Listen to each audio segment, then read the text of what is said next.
What's up, everybody? I hope you guys are having a fantastic week. Want to jump on here real quick and just discuss some budgeting keys, tips, and advice, and help you guys out with some proper foundation of how to create a budget and something to stick with and keep in your daily lives. It's super important that we all have a budget, some type of budget, whether it's old school way, new school way, something to just keep track of our expenses monthly and what we're saving, spending, where the money's going. That's the biggest thing. That's what this video is all about. So I hope you guys enjoy it. Like I said, the first thing, we all need a budget. We all need something to keep track of. You know, am I spending too much shopping, eating out, at the gym, whatever it is? Knowing exactly where our money's going is going to keep us in line and help us control our money versus our money controlling us. That's the big thing right there. The really nice thing about having a budget as well is there's numerous ways to create it and to share it and to use with whether it's your loved ones, your family, your partner, husband, wife, whatever it is. Numerous ways to do all that. So the first step really is really wanting to choose, like I said, the right path for it and the right strategy that's going to work for you.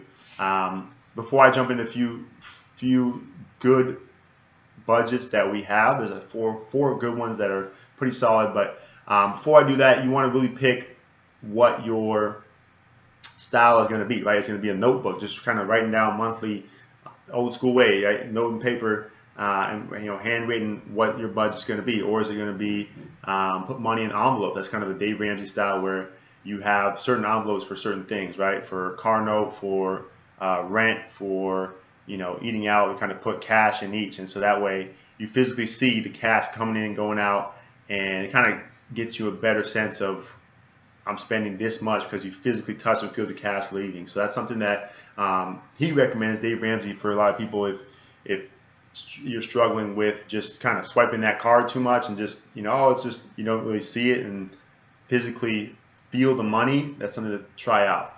But besides that, there's also, of course, Excel sheets. A lot of people do that, kind of have an Excel sheet for each month and calculate it all up in there. Another thing is just an app, right? We're kind of in that high-tech era where it's all about technology, and there's so many awesome apps out there that help keep track of what you're spending, and it also links to your bank accounts, credit cards, all that stuff, where you can easily, it'll do a lot of the work for you. You kind of just see each month, okay, I spent this much here, and this is what I have left over, or I spent too much here. You can easily kind of track all that for you. So the app's are really cool as well. Some things to check out if you like that direction, more of the technology side. But let's go ahead and jump into some of the strategies that are pretty effective ones. That some of the more foundational ones. The first one's obviously traditional budget. So just kind of you list all your expenses that you have and your monthly take home, and then you kind of find the difference. And from there, you can break it up into what money's going to where. So how much money are you going to spend on gas? How much money you're going to spend on entertainment, groceries, eating out, that whole thing. Kind of just break it down into that, like what you've been doing, how much you've been spending, and then, okay, I'm spending too much here. Let me shift and narrow down here so I can put more here. That's kind of the traditional way. Kind of just goes off of what you've currently been doing, but also ties into better ways to shift and shape it. So that's the traditional budget. Pretty straightforward there. Another one is the 50-30-20 rule. So 50% is going to your necessities. Typically, that's like your food, your mortgage or your rent, your car, car insurance, those things that are necessities that you pretty much have to have. That 50% of your income goes to that. And then your 30% is for kind of the wants that in life. So shopping, eating out, travel, date night, whatever it is. Those are kind of the 30% of your income going to that. And then the last 20% is for saving or / investing. So that's kind of the same bucket of income right there. So it's a 50-30-20. And the cool thing about that one is you can definitely change the percentages based on how aggressive you want to be. So you can also do somewhere of right 50-40-10 if you want just 10% of saving, but different kind of strategies there. But that's kind of just taking obviously your total income, and then you basically just percentage it out. Okay, 50% is going here, 30-20. So that one's pretty straightforward as well. The next one is pay yourself first method, or the 80-20 method. So basically, each check you get, right, you're taking 20% off the top and you're paying yourself. That's for your savings, that's for your investing.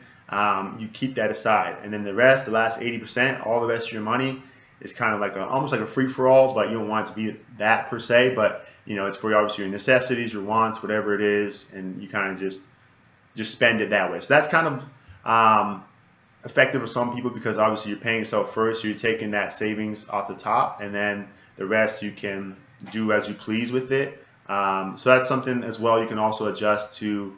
You can do a 70-30, so 30% you're saving or putting aside, while the 70% you're spending, 60-40, 50-50, even if you're really aggressive on certain goals you want, whether it's buying a house or saving to pay off student loans, whatever it is.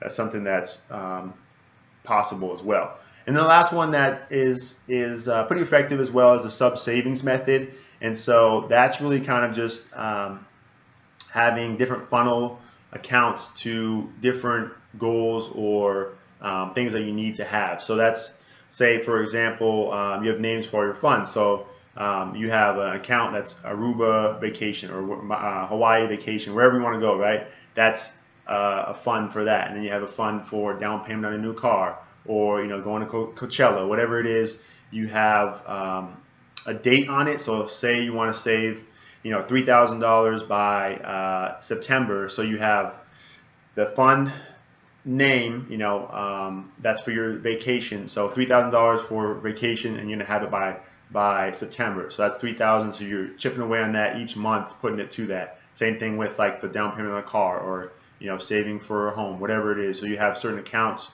for each thing, and then each check you're kind of funneling X amount of money to those accounts. So that's kind of a different method. Works for some people, obviously not for others, but it does kind of help you see where you are at for your goals, and then you kind of go from there. So those are kind of some 4 budgets, techniques, and strategies that people use and that are pretty effective. But like I said, it's all about you finding what you want, what's going to work best for you, and what's going to kind of tie in best with your lifestyle.